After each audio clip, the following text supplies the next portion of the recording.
안녕하세요. 추창익입니다. 두 번째 페이지인데요. 이번 페이지에서는 최선의 웨이트를 찾아내는 그 방법, 그레디언트 디센트에 대해서 알아볼 거예요.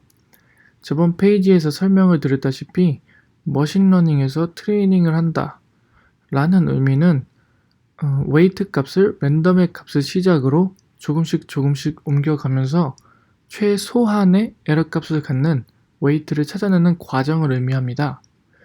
그렇다면 옆에 보이는 것처럼 각각의 웨이트 값에 대한 에러 값을 우리가 그래프로 그려서 시각화할 수 있다면 최선의 웨이트 값을 찾아내는 것은 그렇게 어렵지 않은 것 같은데요. 문제는 우리가 사용하게 될 현실에서 사용하게 될 실제 데이터들은 한 개나 두 개의 피처가 아닌 수십 개 혹은 수백 개의 피처를 가지고 있기 때문에 그래프를 그려서 시각화하는 것이 사실상 불가능합니다. 그레디언트 디센트의 핵심 원리는 사실 아주 간단합니다. 미분을 통해 에러가 줄어드는 방향을 찾아내고 그 방향을 따라 웨이트를 옮기다 보면 최소의 에러를 갖는 웨이트를 찾아낼 수 있다는 것이죠. 미분을 통해서 방향을 정한다는 말을 이해하기 쉽게 설명을 해드릴게요. 보시는 그래프는 각각의 웨이트에 대한 에러를 나타낸 그래프인데요. 보시다시피 우리의 목표는 최소한의 에러를 갖는 웨이트 x2를 찾아내는 것입니다. 그렇다면 현재 우리의 웨이트가 x3에 위치해 있다고 가정을 해보죠. 그렇다면 그때 x3의 에러의 미분값은 양수값입니다.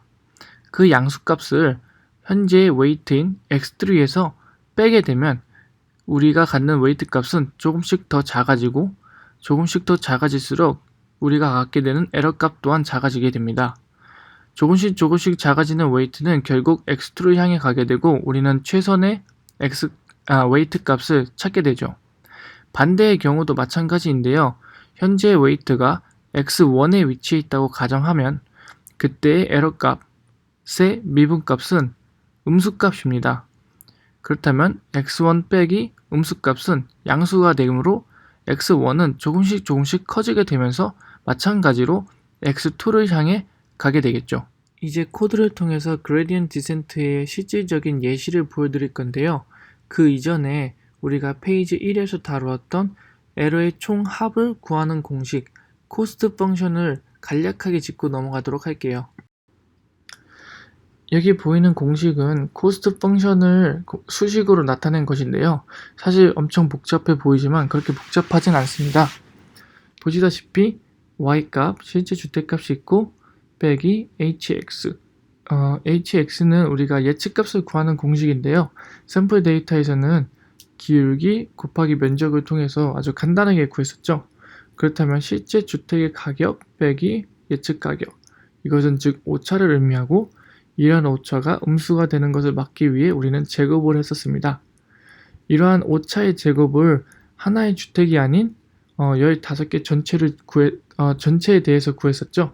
여기 보이시는 sum 나누기 주택의 개수를 통해서 평균을 구합니다.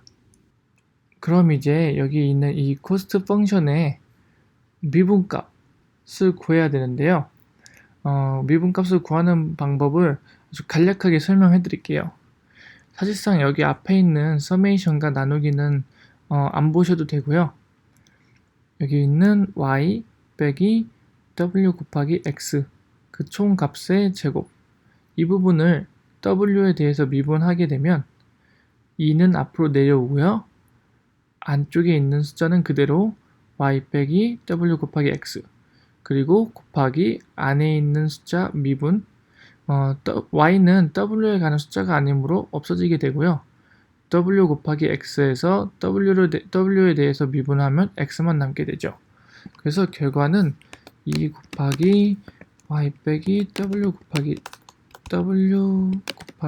x 그리고 곱하기 x가 됩니다. 그런데 여기 보이시는 y 빼기 wx 이 값은 에러 값이죠.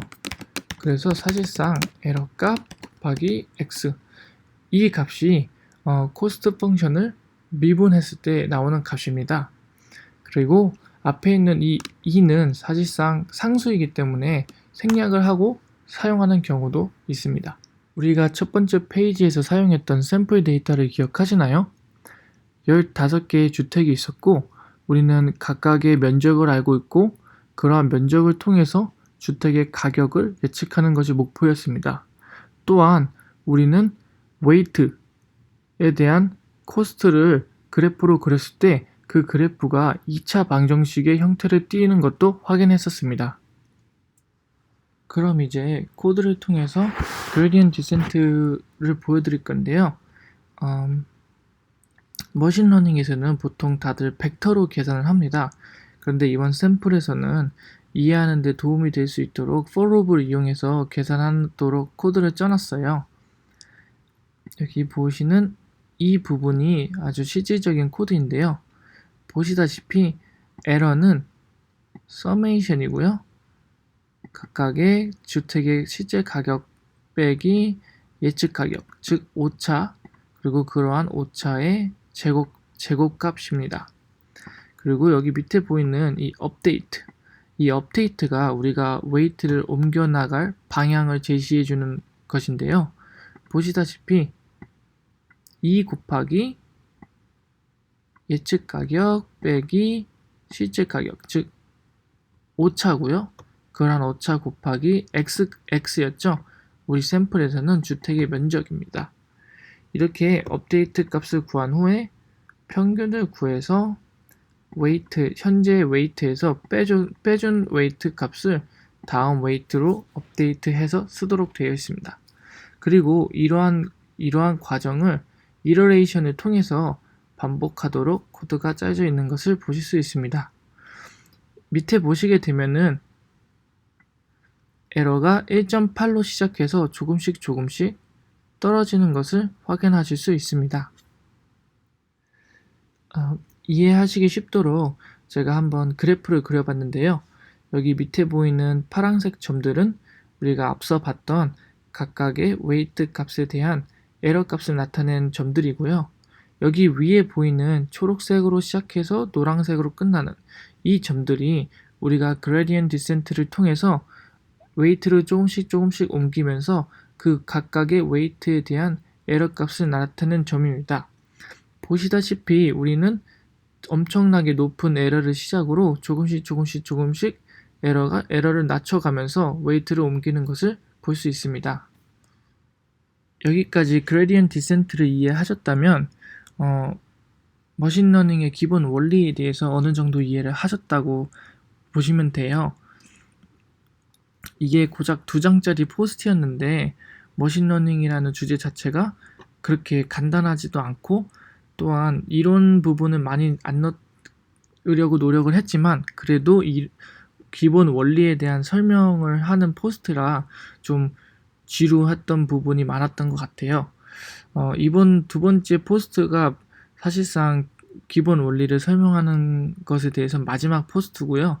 이 다음 페이지부터는 여러 가지 머신러닝 모델에 있어서 제가 아는 모델들 중에서 하나씩 꼽아서 간단하게 이 모델의 특이점, 그리고 이 모델은 어떠한 원리로 데이터를 배워 나가는지, 그리고 코드를 통해서 각각 머신러닝의 모델을 약간 소개해드리는 그런 페이지를 포스팅하도록 하겠습니다.